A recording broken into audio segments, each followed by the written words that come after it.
চরমনাই পীর সাহেবেরও মরহুম দাদা সাহেব, দাদা হুজুর অথবা তার আব্বা, ওনাদের লিখিত দু একটি বইয়ের ব্যাপারে এদেশের হক্কানি আলেমদের অনেক প্রশ্ন আছে, এবং যে কোনো মুসলমান সেই বইগুলো যদি পড়েন তাহলে বুঝবেন যে সেখানে একেবারে টাটকা সেরেক এবং সেরেক দিয়ে ভরপুর। ভেদে মানবত একটি বই। আমি এই কথাগুলো বললে চরমনার মুরিদান যারা, তারা হয়তো কমেন্টে যে দেখবেন আমার বিরুদ্ধে অনেক বিষোদ্গার করছে। দলকানা হয়ে কেউকে বিষোদ্গার না করার জন্য অনুরোধ করছি।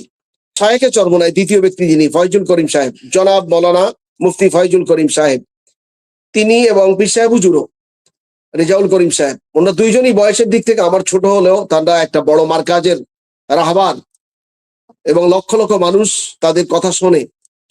তো তারা যখন কথা বলতেন তখন জামায়াত ইসলামীকে বড় দল হিসেবে তাদের জোটে এসেছি এই কথা স্বীকৃতি দিতে তারা রাজি না। তারা বলেছিলেন যে আমরা সমঝোতার রাজনীতিতে এসেছি।